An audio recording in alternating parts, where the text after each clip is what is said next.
ብዙ ጊዜ በታሪክ ሂደትም የመካከለኛው ምስራቅ የጦርነት ማዕከል ነው በቃ ሀብ ማለት እንችላለን።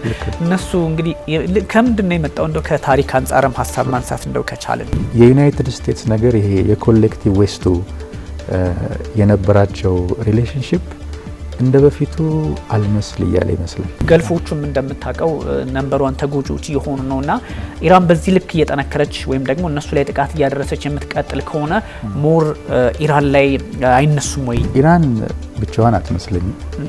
ልክ ዘ ስቴት ኦፍ እስራኤል ዩናይትድ ስቴትስን ይዛ ዘ ኮሌክቲቭ ዌስትን ይዛ እንደምትንቀሳቀስ ኦብቪየስ ነው። አሜሪካ አጋሮች እንደው አውሮፓውያን በተለይም ደግሞ በተለየ መንገድ ትንሽ ገሸሽ ማለት ፍላጎታቸው ምንድነው? የእስራኤልና የአረቦች ዘላቂ መፍትሄ ያለማግኘት ሚድል ኢስትን አንድ የጦርነት በቃ ቀጠና እንዲሆን አድርጎታል። ከዚህ በኋላ ፖለቲካሊ ሆርሙዝ ይሄ ጦርነት በምንም መንገድ ይጠናቀቅ በሰላምም ይሁን በአንዱ ተሸንፎ ዋቴቨር ከዚህ በኋላ ሆርሙዝ እንደው ፖለቲካው አይቀየርበትም ወይ? ሆርሙዝ ነገር የሆርሙዝ መዘጋት እኔ አንዳንድ ጊዜ በዚህ ሰርከምስታንስ ኢራንን መውቀስ የምንችል አልመሰለኝም።